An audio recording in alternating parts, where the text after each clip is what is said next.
కవిత కొత్త పార్టీ పెడితే స్పందన ఏ రకంగా ఉండొచ్చు సార్? మనం చూసాం లిక్కర్ స్కామ్లో కవిత అరెస్ట్ అయ్యి జైల్లో ఉన్నప్పుడు తెలంగాణ సమాజం నుంచి కానీ బీఆర్ఎస్ పార్టీలో కానీ పెద్దగా సానుభూతి రాలేదు అంటూ ఉంటారు. మరి ఎటువంటి రెస్పాన్స్ ఉండొచ్చు కవిత పార్టీ పెడితే? సానుభూతి రాలేదని బీఆర్ఎస్ వర్గాలే చెప్తుంటాయి సార్. ఎందుకంటే మీకు ఇప్పుడు చంద్రబాబు నాయుడు అరెస్ట్ చూసాం.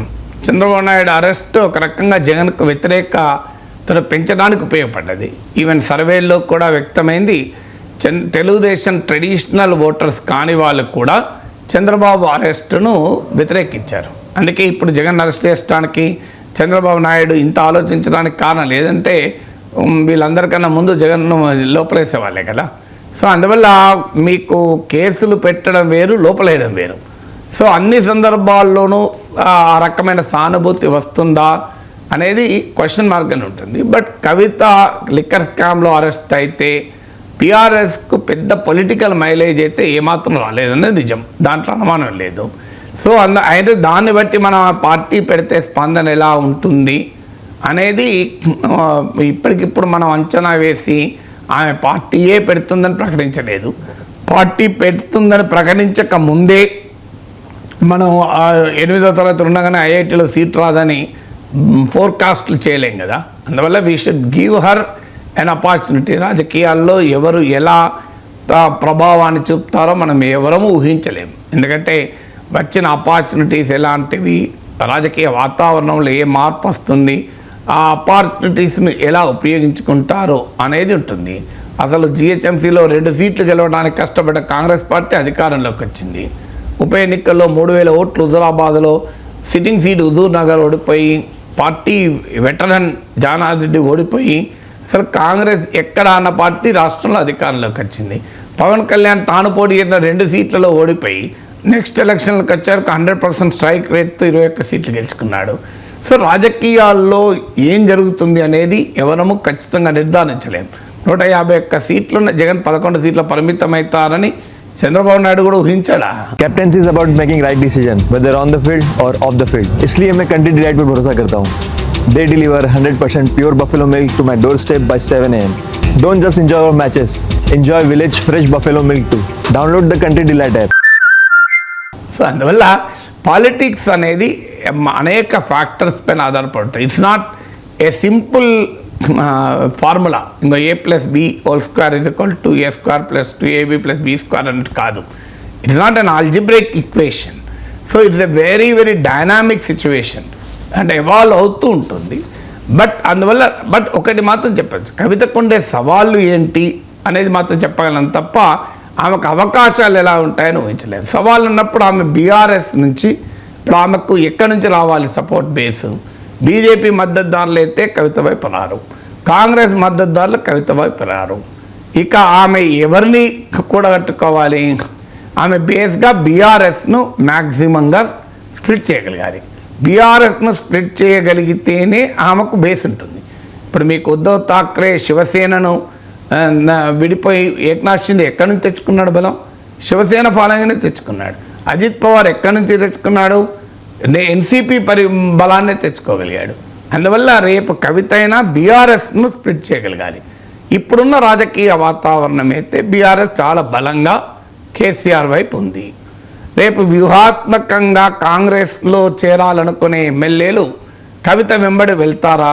కవిత కాంగ్రెస్లో చేరితే వెళ్ళే అవకాశం ఉందని కూడా ఇవాళ పత్రికలు ఆంధ్రజ్యోతి కథనం కూడా.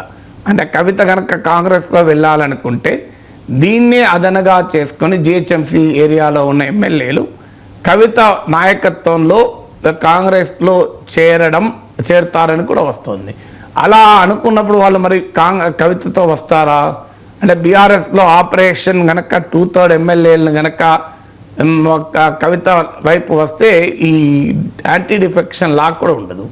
సో అందువల్ల ఇలాంటి ఫ్యాక్టర్స్ ఆమె ఎంత మేరకు బీఆర్ఎస్ స్ట్రెంగ్త్ని తీసుకుంటుందని. యాజ్ ఆఫ్ టుడే బీఆర్ఎస్ మొత్తం కేసీఆర్ వెనకాల, కేటీఆర్ వెనకాల మాత్రమే ర్యాలీ అవుతుంది. ఎందుకంటే రాజకీయాల్లో అనుబంధాలు, భావబంధాలు ఉండవు. రాజకీయాల్లో ఉండేది ఒకటే బంధం, నాకు రేపు ఎన్నికల్లో గెలిపించడానికి ఉపయోగపడతాడా అని.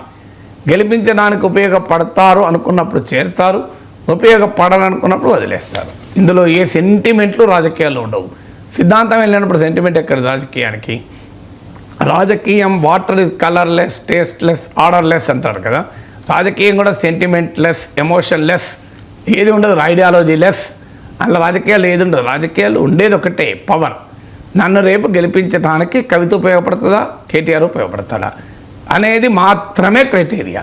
యాజ్ ఆఫ్ టుడే ఎవరు కూడా కేసీఆర్, కేటీఆర్ కన్నా కవిత ప్రభావం చూపుతుందని భావించి కవిత వైపు ర్యాలీ అయ్యేట్లా ఇప్పుడు బీఆర్ఎస్ నాయకత్వం మీద కనిపించడం లేదు. పార్టీలో కొంతమంది చేరితే చేరొచ్చు, అసంతృప్తులు ఉంటారు ఎప్పుడు కూడా. పదవులు రాని వాళ్ళు ప్రతి కాన్స్టిట్యున్సీలో ప్రతి పార్టీకి 3-4 ఆస్పిరెంట్స్ ఉంటారు. అందులో ఎవరో ఒకరు ఇటువైపు చేరితే చేరొచ్చు. కానీ బీఆర్ఎస్లో ఒక వర్టికల్ స్ప్లిట్ మాత్రం కవిత తేయగలుగుతుందన్న వాతావరణం ఇవాళ లేదు. రేపు ఎలా ఉంటుందో నేను చెప్పలేను. యాజ్ ఆఫ్ టుడే లేదు.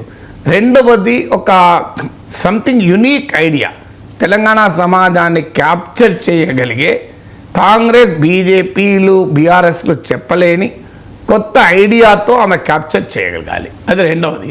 సో ఎందుకంటే ఒక ఐడియా లేకుండా నీ వెనకాల ప్రజలు ఎందుకు రావాలి, దేని కొరకు రావాలి? ఇప్పుడు ఎన్టీ రామారావు పార్టీ పెట్టినప్పుడు కాంగ్రెస్ను ఓడించాలని ఒక ఐడియా. మీకు ఒక నిర్దిష్టమైన ఐడియాను సమర్థవంతంగా జనంలోకి వెళ్లకుండా రాజకీయ ప్రయోగాలు సఫలం కావు.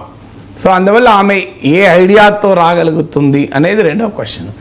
మూడోది, ప్రజల్లో ఏ మేరకు మద్దతు చూరగొంటుంది అనే దాన్ని బట్టి బీఆర్ఎస్లో ఎంతమంది ఇటువైపు వస్తారన్నది కూడా ఆధారపడి ఉంటుంది. క్రౌడెడ్గా పొలిటికల్ స్పేస్ ఉంది ఈరోజు. కాంగ్రెస్, బీజేపీ, బీఆర్ఎస్లతో పొలిటికల్ స్పేస్ కాస్త క్రౌడెడ్గా ఉంది. తెలంగాణలో చాలా ప్రయత్నాలు జరిగాయి. షర్మిల నాయకత్వంలో వైఎస్ఆర్ తెలంగాణ పార్టీ, ప్రఖ్యాత టీడీపీ నేత, బీసీ నాయకుడు, తెలంగాణ సమాజంలో బాగా గుర్తింపున్న దేవేందర్ గౌడ్ పార్టీ పెట్టాడు, నవ తెలంగాణ పార్టీ. నరేంద్ర పార్టీ పెట్టాడు, విజయశాంతి పార్టీ పెట్టారు, కోదండరామ్ సార్ పార్టీ పెట్టారు. ఇవే ప్రయోగాలు సక్సెస్ కాలేదు తెలంగాణలో. అందువల్ల ఈ క్రౌడెడ్ పొలిటికల్ స్పేస్లో ఆమె ఎంత మేరకు తన ఐడెంటిటీని నిలుపుకోగలుగుతుంది అనేది ఇంకో ముఖ్యమైన ఛాలెంజ్. అందువల్ల ఇప్పుడు బీఆర్ఎస్ పైన పోరాటం వరకు ఇప్పుడు ఓకే. రేపు పార్టీ అంటూ పెట్టినాక జరపాల్సిన పోరాటం కేసీఆర్ పైన కాదు. పార్టీ అంటూ పెట్టినాక జరపాల్సిన పోరాటం కాంగ్రెస్ పైన, బీజేపీ పైన. ఇప్పుడు షర్మిల చేస్తున్న మిస్టేక్ అదే. పార్టీ పెట్టిన ఆంధ్రప్రదేశ్తో కాంగ్రెస్ పార్టీలో చేరింది. ఆమె జగన్ పైన పోరాటం తప్ప ప్రభుత్వం పైన పోరాడతలేదు. అందువల్ల ఆమె పొలిటికల్లీ ఇర్రెలవెంట్ అవుతుంది. రేపు కవిత మరి బీఆర్ఎస్ కన్నా, బీజేపీ కన్నా సమర్థవంతంగా కాంగ్రెస్ని ఎదిరిస్తుందా? లేదు, బీఆర్ఎస్ బీజేపీ పట్ల సాఫ్ట్ ఉంది కనుక తాను బీజేపీ పట్ల చాలా పెద్ద ఎత్తున పోరాడే వైఖరి తీసుకుంటుందా? So what will be our political positions అనేది కూడా ఉంటుంది. ఒక రాజకీయాల్లో ప్రజలు ఒక ఆలోచనలకు ఆకర్షించబడతారు. ఒక idea attracts the masses. So ఆమె ఏ పొలిటికల్ పొజిషన్ తీసుకుంటుంది, ఏ ఇష్యూస్ పైన ఆమె నిలబడుతుంది, ఇలాంటి అనేక ఫ్యాక్టర్స్ పైన ఆమె పార్టీ పెడితే ఆ పార్టీ భవిష్యత్తు ఆధారపడి ఉంటుంది.